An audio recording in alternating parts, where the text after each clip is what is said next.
This morning on The Dish, a cookbook years in the making dedicated to one of America's most treasured communities.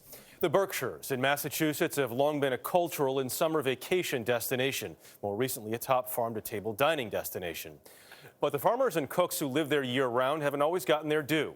The Berkshires Farm Table cookbook aims to change that, one recipe at a time. For a classic slice of Americana, it is hard to beat the Berkshires in western Massachusetts. From quaint downtowns to breathtaking vistas and seemingly limitless outdoor activities, there's a potential postcard around every corner. But the tourist draws aren't the whole story. Woven Roots Farm is here to nurture the soil that nourishes the community. 2 decades ago, Jen Selinetti and her husband made a choice.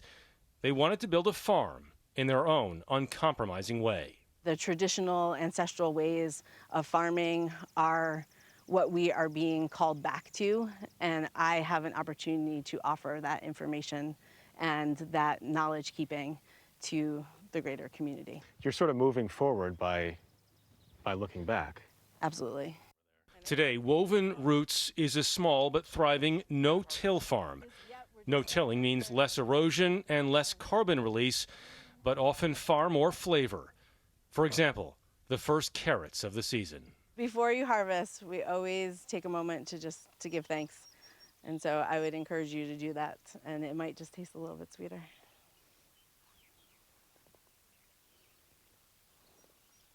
There it is. Here's the first one.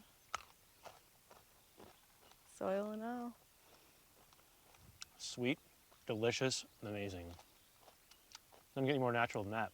Salinetti's story is one of 42 farmers and chefs told in Robert Bildner and Elisa Spungen Bildner's tribute to homegrown harvests in New England. Each chapter of the Berkshires Farm Table cookbook features recipes unique to a particular place. People who go to farmers markets need to know this, that this is what went into the tomato that they're about to pick up. And it's an extraordinary amount of work, extraordinary amount of love. There's a great variety. We have meat farmers, we have cheese makers, we've got amazing vegetable growers. The Builder family has been in the food business for 3 generations. Robert and Elisa once owned a food processing company. But putting together this book was an awakening for them. Over 7 years, we've traipsed down dirt roads we didn't know existed. It really takes a lot of persistence to do this. I mean, we've literally been out in the fields with our recorders, and it's taken years to get people to call us back and forth. And I did the photography of the book as well. You've been on the ground and in the ground. On the ground, in the ground, Jeff, it's been a labor of love for us. So. I remember taking notes in a field of watercress, and I didn't think my computer was going to survive because literally it's in mud when I was, was taking notes. That's the way to do it. Of course I wish I had your sound crew too. I know. Because my mic wasn't so great. To compile the cookbook, husband and wife worked with Chef Brian Elberg, who grew up here, then was trained with the world's best. What does farm to table mean for you? To me, it just means what I've always done. He's now the executive chef for over half a dozen of the region's top restaurants. With your training, you could have done New York City, Paris, whatever else. You chose the Berkshires. Why? Yeah, it's unpretentious. It's communal. It's just this business is so stressful that it's really comforting to be in the business with other like-minded people that really want to cultivate the agricultural aspect of it and respect the arts and our craft. So it's nice to be in that environment. For us, Elberg prepared a Berkshires feast, all recipes found in the book. Harissa grilled cauliflower with sweet corn and avocado relish. Salad with kale, egg, rice wine vinegar, and smoked almonds. Grilled carrot bread with cranberries and garlic scape butter.